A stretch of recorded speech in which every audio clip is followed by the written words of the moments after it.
I applied to Harvard, Yale, Colby, and Bates. I didn't hear back from anybody. Go, well, yeah, this is weird. What did your grandma do that helped in building your confidence? Yeah, she was it. She's the one. Look, I think it's really useful, and I don't know about your life, but to have somebody who really believes in you. Just constant belief, and she would never, like, oh, you got an A- or something. That wasn't her gig. And she had this line, hungry dogs run faster. And that was her thing about, just go out there and chop wood. Don't worry about it. Go, just write the damn book. Yeah. Writer's block, there's no writer's block. Go write the book. Just write it. You have the gifts. You can, whatever you want to do within reason. Although she told me, you're not going to play in the NBA. What? So on the sports front, growing up, you were doing really well in baseball, obviously. You were, I think, the home run leader 2 years in a row in Little League. And that was important to me. But the weird thing, like when I was 10, I didn't make the Little League.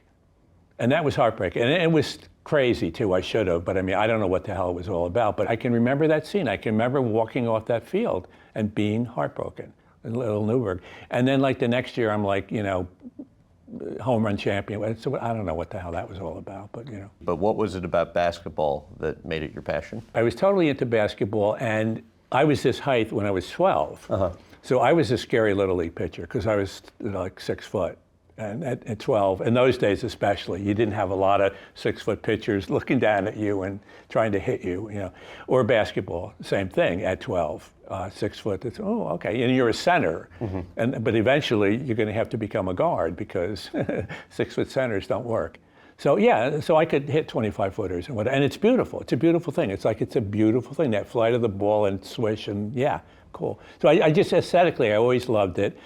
I could dunk, which little white guys couldn't dunk in those days. So I could dunk for one summer, and then I screwed up my knees, so that was the end of the dunking. How was that, though? Dunking was great. Screwing up, it was okay, And we had good teams junior and senior year in high school, and that was the end of the basketball thing. Why did you know you always wanted to get out of your hometown? I think that I just looked around and I said, my parents' life is not for me. Everything I see around here, my relatives, it's just not for me. I don't want to live in this town. What was it that made it not for you, though, you think at the time? Like, what was it that you were conscious of? The aspirations, the possibilities of the ways you could work. I didn't want to be a lawyer. I didn't want to be a doctor because I'm blood, which is weird, writing all my mysteries and stuff.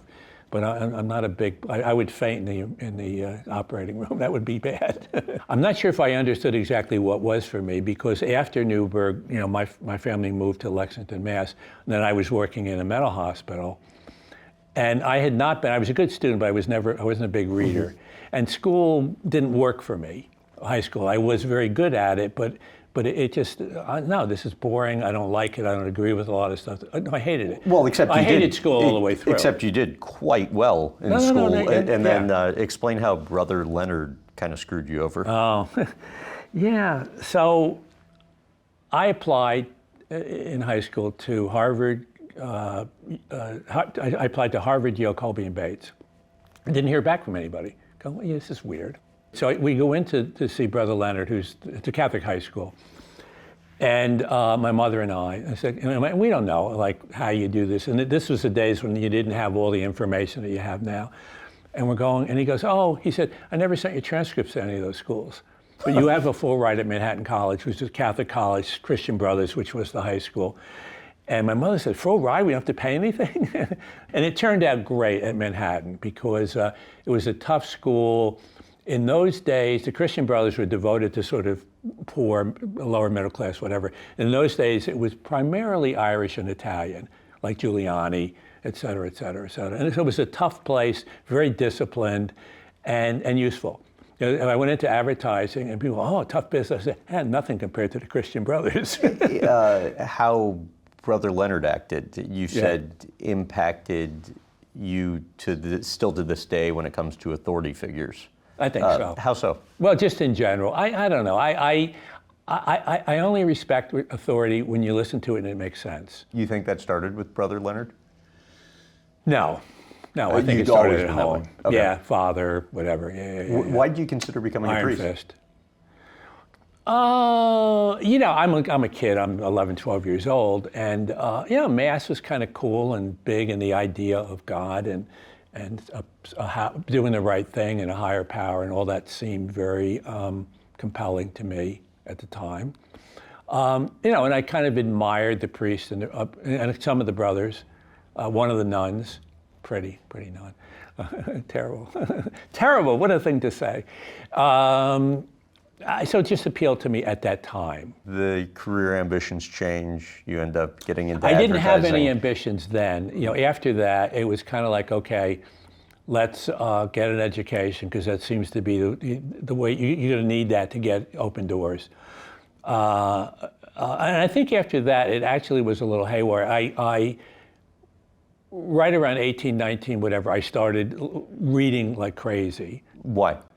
Well, in Catholic high school, they made us read a lot of stuff that turned us off to books. And that's one of my things about, because we try to help get kids reading. If the objective is to get children reading, do not give them books that turn them off. So in high school, Catholic high school, they gave us a lot of stuff that turned us off. And I would go into Cambridge at 3 times a week or so and just buy all these paperbacks for like a dime and stuff, used paperbacks. And I started reading this stuff and I'm going, oh, I love this stuff. This is really cool. This is, and it just turned me on. And then I started scribbling and I loved it. It was that simple. I just fell in love with scribbling stories. And I loved it so much that I couldn't just go like, well, your chances of making it a novelist are very slim.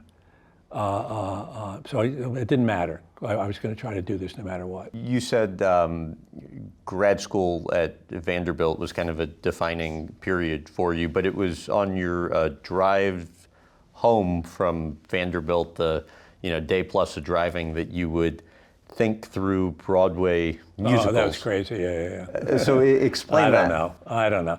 Well, I would just, one time I actually drove it straight. It was 26 hours from Nashville to Lexington, Mass. And you got to stay awake. And I will say the last 3 hours I should not have been on the road. And it was night. It was bad. That could have been, we might not have had this interview. I would just write these musicals. I'd have the story, and I would just go, and I'd be just writing them in my head and singing songs that didn't exist. Do you remember any of them? No, hell no. Well, so what would you do with them? Nothing. That was it. That was just a way to kind of entertain.